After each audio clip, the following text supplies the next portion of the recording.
আসসালামু আলাইকুম ভিউয়ার্স, যেখান থেকে দেখছেন সবাইকে জানাচ্ছি শুভেচ্ছা। আমি মোহাম্মদ হানিফ, ইন্সট্রাক্টর কনসেপ্ট আসেন স্পোকেন সেন্টার চাঁদপুর। আজকে কথা বলবো রাইটিং টাস্ক।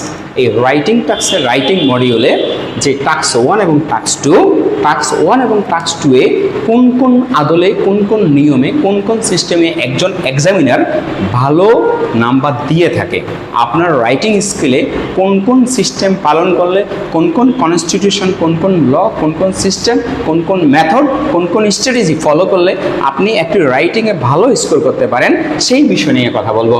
চলুন, একজন এক্সামিনার একটা রাইটিং যখন খাতা দেখবেন তখন কি কি নিয়ম ফলো করে। প্রথম কথা হচ্ছে আপনার টিএ টিআর ঠিক আছে কিনা, সিসি ঠিক আছে কিনা, এলআর ঠিক আছে কিনা, জিআরএ ঠিক আছে কিনা। আজকে আমি ব্যাখ্যা করব টিআর কি এবং এটা কোন টাস্ক এ টিআর থাকে। টিআর থাকে টাস্ক 2 এ, অর্থাৎ টাস্ক 2 হচ্ছে এসে মানে একটা কম্পোজিশন, একটা এসে। আর টাস্ক 1 হচ্ছে আপনার ভিজুয়াল ইনফরমেশন থাকে। টাস্ক 1 এ কি থাকে? ভিজুয়াল ইনফরমেশন, অর্থাৎ একটা চার্ট থাকবে, একটা গ্রাফ থাকবে, একটা লাইন গ্রাফ থাকবে, তারপরে হচ্ছে যে আপনার একটা ডায়াগ্রাম থাকবে ইত্যাদি। আর এখানে হচ্ছে যে একটা কোশ্চেন দেওয়া থাকবে, এই কোশ্চেনটা আপনাকে লিখতে হবে।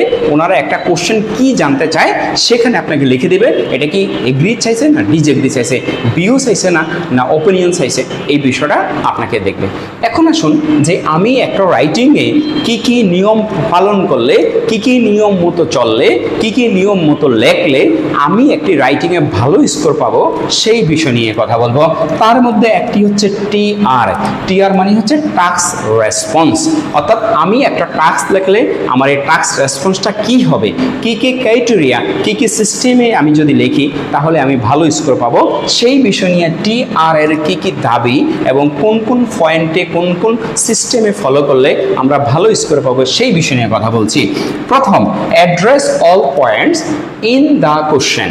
এই কোশ্চেনের সবগুলো পয়েন্ট কি আপনি অ্যাড্রেস করেছেন? যদি করে থাকেন তাহলে আপনার টিআর এর একটি সত্য পালন করলেন। নেক্সট আসেন, provide a balance programme, arguments and support your ideas with evidence. আপনি কি একটি ব্যালেন্স প্রোভাইড করতে পেরেছেন যে আর্গুমেন্টসে আপনাকে লিখতে বলা হয়েছে, এবং সাপোর্ট ইউর আইডিয়া, আপনি কি ওই আইডিয়াটা সাপোর্ট করেছেন উইথ দ্য এভিডেন্স, এবং এভিডেন্স সহকারে। এটা হচ্ছে আপনার টিআর এর সেকেন্ড রুলস। এবং থার্ড হচ্ছে টিআর এর হচ্ছে your idea relevant to the question. আপনি কি আপনার কোশ্চেনটা কি অনেক দূরে চলে গেছেন, অপ্রাসঙ্গিক হয়ে গেছে, নাকি প্রাসঙ্গিকতায় আছেন?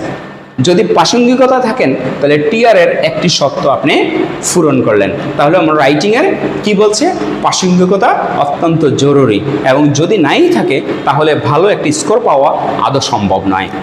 সর্বশেষ আছেন যে আপনার টিআর এর চতুর্থ নম্বরে এনশিওর 25 ওয়ার্ডস। আপনাকে 250 ওয়ার্ড লিখতে বলেছে, আপনি কি 250 ওয়ার্ড লিখেছেন নাকি লেখেননি? এখন প্রশ্ন হলো, আপনি হয়তো 250 ওয়ার্ড লিখেছেন, আপনি কি জানেন আপনার মনের অজান্তে 250 ওয়ার্ডের কম হয়ে আছে? আপনাকে ইন্ট্রোডাকশন লিখতে বলেছে, আপনি প্রশ্নতে যা আছে হুবহু তা লিখে দিয়েছেন।